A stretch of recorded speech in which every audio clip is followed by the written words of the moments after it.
What the heck? You're going to die soon.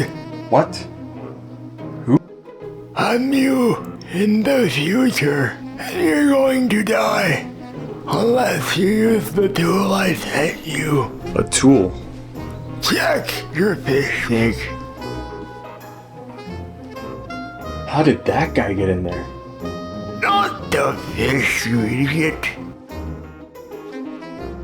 Oh, I already have one. Not like this, you don't.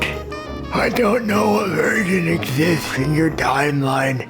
Here we have the Garmin Fenix 117, the Epix 42, and the Apple Watch Pro. Use this tool. Learn it. Listen to it. Okay.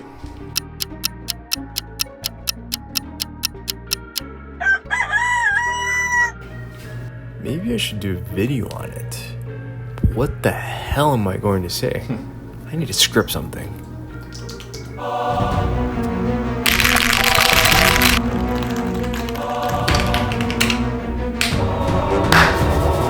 Hey, welcome to The Silver Lining. This is the Garmin Fenix 7, and outside of grit and consistency, it is the one tool that has gotten me to go from this to this. I'm gonna start off by saying this watch is overkill for most people, including myself, to be honest. But if you want a watch that can do it all, the Fenix is it. This isn't gonna be a super technical review, but mostly an opinion of my experience with this over the last 2 years. In that time, I've put this watch to work. Whether that's been hiking up mountains to get to a good fly fishing spot, or snorkeling in the Pacific, or helping me train for my full Ironman race that I'm hopefully able to complete. And well, a few half Ironmans added in there as well. Let's go ahead and talk about the features.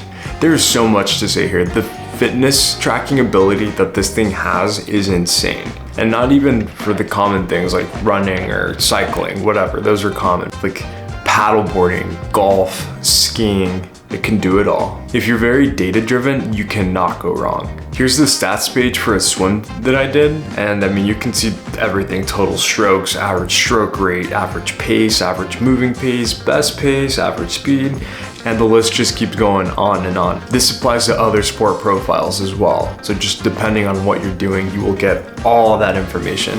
GPS.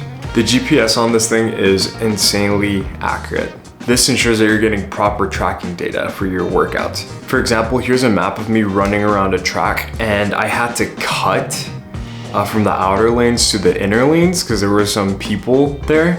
So just check out how it tracked. It does so good at this. Pair that with the built-in maps that you can download, and you cannot get lost. This watch continues to shock me with its versatility. I've had it, like I said, 2 years now, and I went golfing for the first time, and there's a golfing profile, and it has all the courses downloaded onto it, and it would tell me how far I was from the flag. I apologize if you're a golfer, I know zero of the terminology.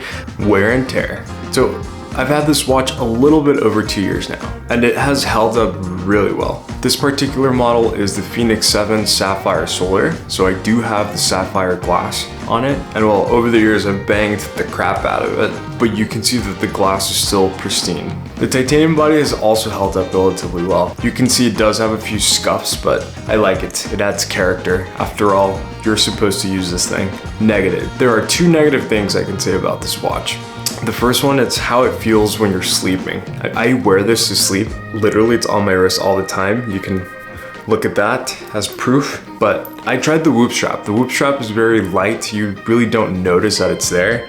This, you definitely notice. So it does take a little bit to get used to it, to sleeping with it. But I mean, it's just so good in other aspects that, yeah, I wish it was a little bit lighter, but only when I sleep, and then I want it to morph back to being rugged and hefty when I'm working out, so you can't have both things, right? Another side note, I'm not about to pay $20 a month for a Whoop strap.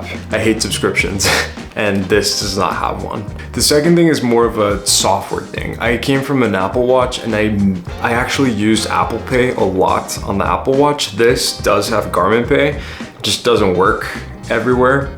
But I mean, I also carry my phone all the time, so again, no biggie. And actually, I'm gonna add one more thing. So 3 negative things. The charging port on this feels a little bit outdated. However, again, since I'm charging this maybe like once a week at the very most, it's not something I'm really gonna complain about much, whatever. But it would be nice to have like a magnetic charger or something, kind of like the Apple Watch did, but like I said, no biggie. So if you're considering getting one of the Garmin Fenix variants, I highly recommend it. You will not be disappointed. The watch can do everything. I think unless you're doing scuba diving or something like that, this thing can handle everything you throw at it. But yeah, as always, thanks for watching. YouTube thinks you might like this video over here, so maybe I'll see you there. Other than that, have a good one.